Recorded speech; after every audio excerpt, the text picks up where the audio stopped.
Alam ko gusto mo rin to at alam ko kung anong paborito mo dito. Sigurado yung balat, diba? Tara, gawa tayo. Mayroon ako ditong sibuyas, bawang at pamintang buo at laurel. Ilagay ko na lang sa kaldero na may tubig at timplahan ko na rin yan ng asin.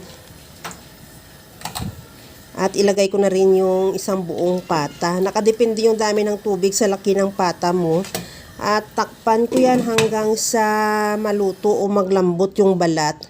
Malaman naman natin na okay na yung balat pag natusok na natin ng tinidor. Kagaya lang sa nakikita mo sa video. At pagkatapos yan, tanggalin na natin yan dyan sa kaldero at ilagay sa strainer para makatulo at matuyo na rin.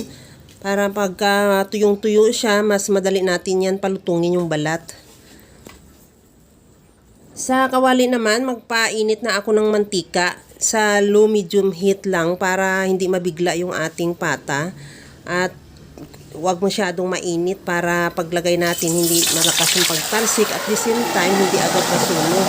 Pero siguraduhin mong takpan mo kaagad para hindi ka naman madagdag yung braso mo sa pinipirito mo. Joke lang.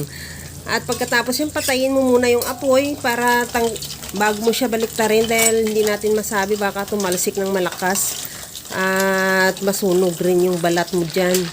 At pagkatapos yan, takpan ko ulit yan at from time to time balibaliktarin ko na rin para hanggang sa maluto na rin yung ating pata at the same time maging crispy na yung balat niya.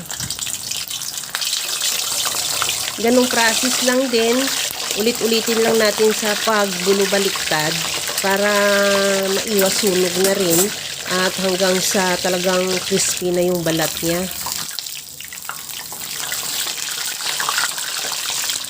Pagka ganito na yung balat niya, okay na yan, crispy na yan.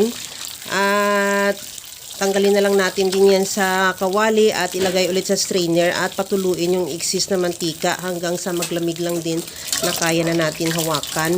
At ready to serve na yan. Kaya mga kalasa, kung nagustuhan mo yung ating video, please like na lang at pakishare na rin sa inyong mga friends.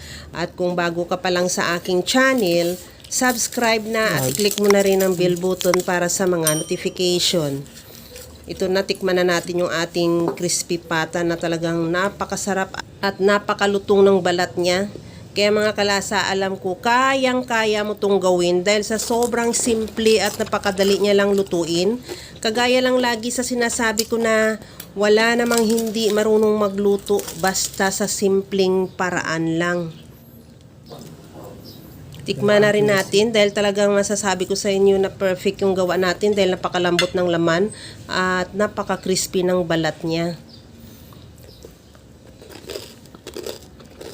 Hanggang sa muli mga kalasa, thank you for watching. Bye-bye!